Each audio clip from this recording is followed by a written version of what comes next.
We have to be very careful of biblicism, of simply saying that the Bible means what the Bible means and pretending that we're not interpreting the Bible all the time. We pick and choose passages, and what's crucial is why we pick some passages, why we don't pick others. It's important for all Christians to interpret the Bible not from a modern-day viewpoint, but rather interpret passages from a historical perspective. Anachronism, which is something or someone that is not in its correct historical or chronological time frame, tends to happen when people don't accurately interpret the Bible.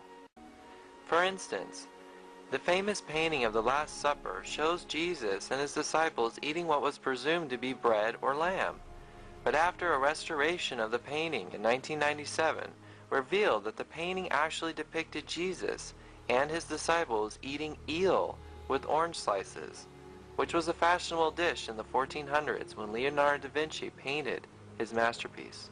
Anachronism is also found when people interpret 1 Corinthians, where Apostle Paul describes the type of people who will not inherit the kingdom of God.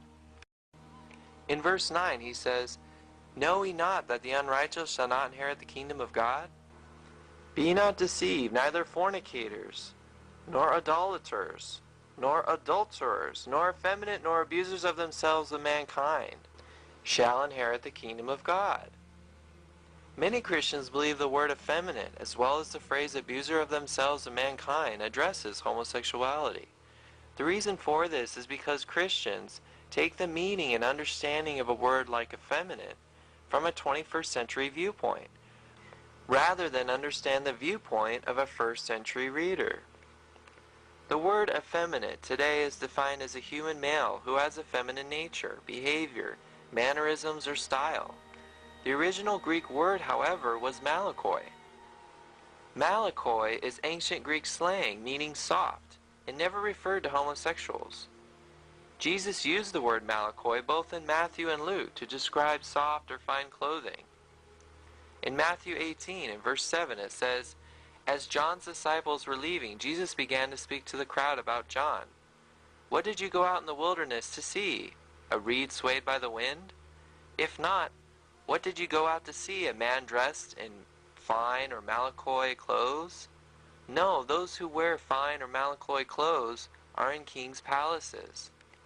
Furthermore, Clement of Alexandria, a first century Christian teacher, describes an effeminate person as heterosexual men and women who are obsessed with their appearance. These people are described as wearing soft, colorful clothing with lots of makeup and detailed attention to their hair. It is important to note that in ancient times, lots of makeup and fine clothing were used by high-end prostitutes in order to lure men. Men also took part in this obsession in order to lure women. This would be like a modern-day metrosexual. But it wasn't the clothes and makeup that made these people sinners. Clement of Alexandria describes that their obsession to their appearance was a sign of their weak minds.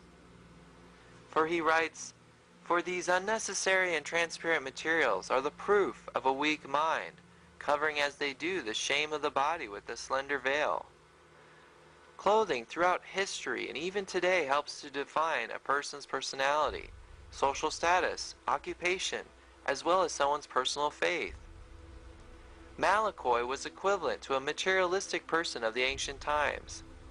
They are described as people who indulged in sex and vanity. They cared for nobody but themselves. They looked down on the poor and needy and did not take the place of a servant to God, but rather worshipped themselves. Malakoi, throughout history, never referred to homosexuals. It wasn't until 1958 when the translators of the Amplified Bible decided to translate the word malakoi to anyone practicing homosexuality. Let me repeat that. In all of the centuries the Bible has been in existence, the word homosexual was never used, nor were gay people scripturally condemned until a group of people in 1958 decided to put the phrase, "anyone practicing homosexuality," in the Bible. Abusers of themselves of mankind. This phrase comes from the Greek word arsenokoites.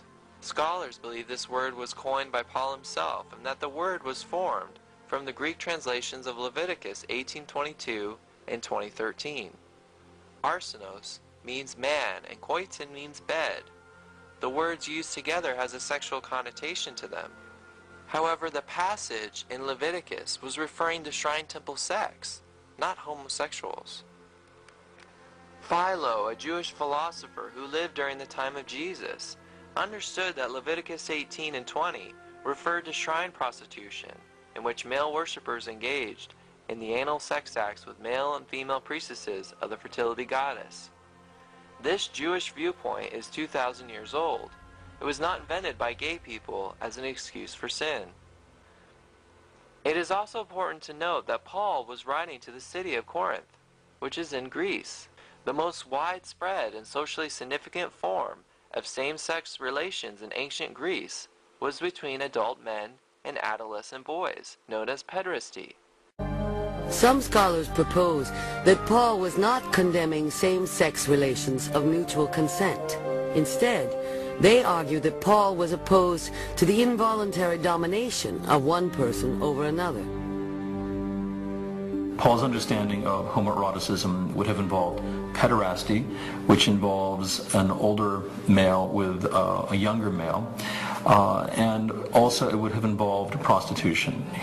He would have been aware of slave prostitution in particular, so that Paul would not have had any conception of homosexuality as we understand it, of same-sex consensual relations between adults that might be monogamous and long-lasting. Therefore, many scholars believe that arsenokoites refers to pederasty, not to male adults in a loving, committed relationship.